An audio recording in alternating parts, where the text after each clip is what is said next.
হাঁসের ডিমের কারি বানানোর জন্য আমি নিয়ে নিয়েছি এখানে 8টা হাঁসের ডিম। তো ডিমগুলোকে আগে ভালোভাবে সিদ্ধ করে নিয়েছি আগে থেকেই। এবার একটু অল্প লবণ আর হলুদ দিয়ে ডিমগুলোকে ভেজে নিচ্ছি। তো অলরেডি ভালোভাবে ভাজাও হয়ে গেছে, এবার ডিমগুলো তুলে নেব।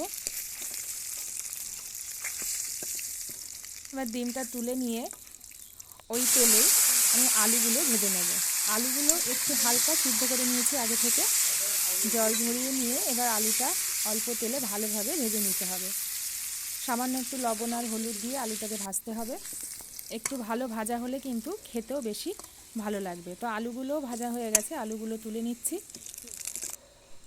এবার আরেকটু তেল দিয়ে ওই তেলেই ফোড়ন দিয়ে দিয়েছি গোটা জিরে, শুকনো লঙ্কা, তেজপাতা, আরেকটু সর্ষের তেল দিয়ে নিলাম। এবার দিয়ে দিচ্ছি বেশ কিছু মশলা। এখানে পেঁয়াজ, আদা, রসুন এগুলো সব একসাথে পেস্ট করে নিয়েছি। তার আগে কিছু পেঁয়াজ কুচি তেলে ভালো করে নেড়ে নিচ্ছি। একটু পেঁয়াজটা লাল লাল করে ভেজে নিয়েই মশলাগুলো অ্যাড করব। তো পেঁয়াজটা ভালোভাবে তেলে ভেজে নিচ্ছি। একটু লাল লাল হয়ে গেলেই বাদবাকি মশলাগুলো এই পেঁয়াজের সাথেই দিয়ে দিতে হবে। তো এখানে শুকনো লঙ্কা, আদা, রসুন, অল্প পেঁয়াজ সব একসাথে পেস্ট করে রেখেছি। এবার এটা ভালোভাবে পেঁয়াজের সাথে কষিয়ে নিতে হবে। খুব ভালোভাবে কষিয়ে নিয়ে তারপর এখানে টমেটো দেওয়া হবে। তো এই মশলাটা কষানোর সময় আমি দিয়ে দিচ্ছি আরেকটু সর্ষের তেল, এতে কালারটা আরও বেশি ভালো আসবে।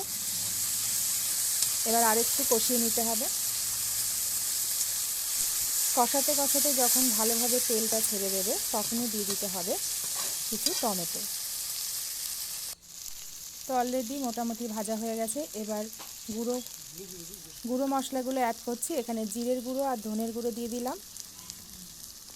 এবার আরেকটু ভালোভাবে কষিয়ে নিতে হবে একসাথে গুঁড়ো মশলা দিয়ে। তো আবারও একটু ভালোভাবে কষিয়ে নিয়েছি। কষাটা অলরেডি ভালোভাবে হয়ে গেছে, অলরেডি তেল ছেড়ে দিয়েছে। এবার দিয়ে দিচ্ছি অল্প চিনি।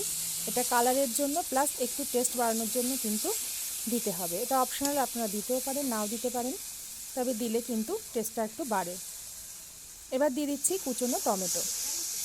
টমেটোটা দিয়ে আরও কিছুক্ষণ এটাকে কষতে হবে। যত সময় না টমেটো থেকে জল বেরিয়ে আসছে তত সময় কিন্তু এটাকে কষতে হবে। তো অলরেডি ভালোভাবে টমেটোর সাথে কষিয়েও নিয়েছি। এই দেখুন কতটা সুন্দর কষা হয়ে গেছে, এতে অলরেডি তেল ছেড়ে দিয়েছে।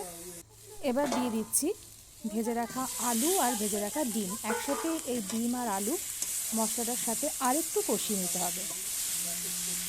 হাঁসের ডিম একটু শক্ত হয়, তো ভালোভাবে এই মশলার সাথে কষিয়ে নিলে কিন্তু খেতে আরও বেশি ভালো হবে। এবার দিয়ে দিলাম একটু গরম জল।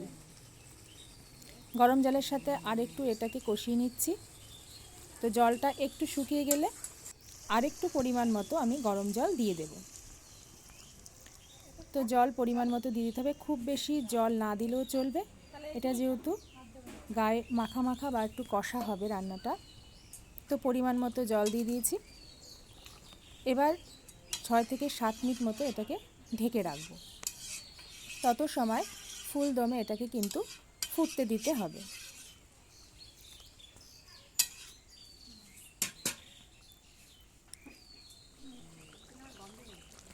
তো এবার প্রায় ফুটেও গেছে, ঝোলটা অনেকটা কমেও এসছে।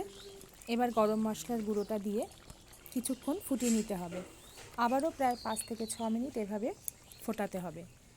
ঝোলটা একদম ঘন হয়ে এলে নামানোর আগে 1 চামচ ঘি দিয়ে নামিয়ে নিতে হবে। তো অলরেডি ঝোলটা কিন্তু খুব ভালোভাবে ফুটছে এবং ঘন হয়ে গেছে। আলুটা খুব ভালোভাবে সিদ্ধ হয়ে গেছে। এই দেখুন কালারটা অসাধারণ একটা কালার চলে এসছে। এবার ঘি দিয়ে নামিয়ে নিতে হবে। একদম শেষ মুহূর্তে ঘি দিয়ে নামালে কিন্তু কালারটা আরও ভালো লাগবে, খেতেও কিন্তু অসাধারণ লাগবে।